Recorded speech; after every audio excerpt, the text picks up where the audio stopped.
What's up, yeah? Then when you look at the film from what happened in the Orlando game, what did you see there? What are some of the things you guys have to correct? That game, I mean, I can only speak for myself. I think I had 4 turnovers. Um, turn the ball over, not rebound the ball. Those are like ingredients for a loss. So, um, especially when the last time we played them, they out rebound us. Then you throw the turnovers on, put that on top of that. That's the cherry on top, and giving them too much confidence from the beginning of the game all the way throughout to the end of the game. Last season, I know you don't play with Julius and Evan a lot, but last season Reggie and Julius had a pretty good connection there. But he's a Reggie and bull. Yeah, Julius, yeah, yeah. is that something with Evan that hasn't been there yet? Is that something? What are you seeing there? I mean, is that something that just takes time? Yeah, I think so. Like I said, it's kind of hard. Uh, I mean, I've been in that position a few times, but coming to a team and trying to gel, being a starter, and trying to work your way around that. I was fortunate to like figure it out the first year I came here with Melo and KP, and being the third option. And I think that helped me like throughout my years of finding ways to affect the game, but be efficient in my own way. And every player, it's their own process. You know what I mean? Every player is going to be different.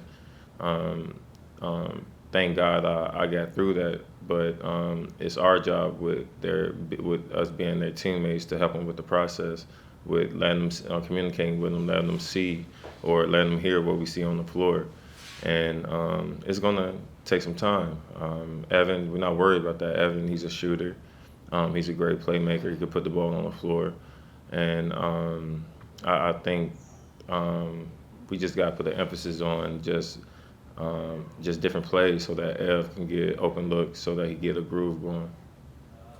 Derek, you've known Taj for a very long time. He's, at least statistically, he's a better shot blocker now than he was in his Seriously. yeah in his young Okay. and spry days. He's the last 2 years he's had the best block numbers of his career. Wow. Uh, why do you think that is? What is he doing more effectively in that sense than he was? I mean, positioning. You know how it is. The older you are, the more you learn how to get into certain like get better at getting to certain spots so that you can elevate. I mean, with guards, like high hands, always trying to deflect the ball. I guess with bigs, being able to position yourself so that you can affect the shot or yeah, mess up a shot.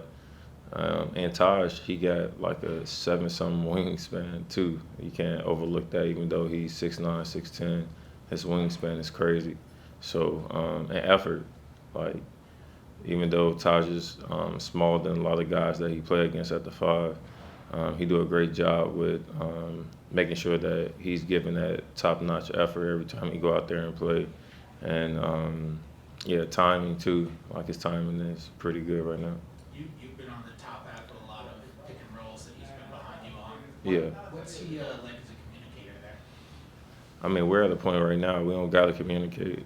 Like I just gotta make sure that I give them time to actually hit my guy. Like they have to go over screens now. Back when I was playing with them, in my younger days, they'd have to pick and choose. Like they'd go under, and he had to position himself under the person's body. But now everybody got to go over, so it gives me an advantage, and it gives him an advantage when he's rolling as hard as he can to the rim to get a good look. Or if not, when it is 2 people on the ball, I hit him. He could spread out to who's ever the open guy on the other side. Derek, you just talk about Obi, the energy he brings and how much more he's improving. I mean, it just take time and experience. With he always been giving that great effort, but it takes confidence too, knowing that you you belong out there. The timing thing where he's trying to figure out like his minutes thing whenever he is out there, give as much as he can if he's not scoring, or if the game need rebounding, giving us rebounds or big plays or energy. But he always been that. I feel like he was the same way in college. I loved him when he was at Dayton, the same way. Like he's playing the same way. He's getting confidence in his shot now, where even though he was getting good looks and the shots look good, like the way he shot the ball last game, you could tell right before it left his hand, like he knew it was going in. So I think he's just going to keep improving. He's a worker.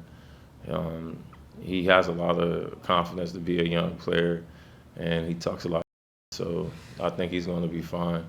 He's going to be good. Yeah, do you look at how far ahead of the schedule do you look at all? 'Cause, I mean, it gets tough after Game, I think like next game. I mean, I had anxiety problems like when I was younger, thinking about matchups and all that. So I go game by game. Sometimes I don't know until I walk in that morning. Okay. I mean, that's the first art of war. I feel like making sure you give every man respect. So no matter who it is, I want to give them respect and give my best effort, no matter what game is next. Yeah, the last 5 games, you guys got to the line, I think, averaging 14 foul shots a game, which is low. Is that not attacking the rim enough, or what do you make of that? I think it has something to do with the new rules too, where they letting guys play more freely on the defensive end, and they giving the defense a chance to actually play defense. I mean, in the past, you wasn't able to play defense if a certain player got nudged or you made a good attempt defensively, like they was calling a foul no matter what. So now I feel like it's kind of even where certain calls they're all fouls, but because of what they're trying to, the rule that they're trying to implement, it shows that like I mean everybody's shooting. I mean free throw shooting is down this year. Like everybody's shooting like 20 some free throws instead of 30 some, close to 30 some. So everybody's down. It's just that when you drive, you can't think about that. You got to think about making the play instead of them calling fouls. Your guys' offense has slowed down recently. Do you think that's been a factor in this? I wouldn't say that. That's what we're trying to figure out right now. We gotta get easy buckets. Like we don't get fast break points. So once we put the emphasis on that, I think that will be fine. Did you read Art of War? Nah, I mean I skimmed through it, but like for that to be the like one of the rules, you know what I mean? Like it makes a lot of sense. All right, thanks, Steve.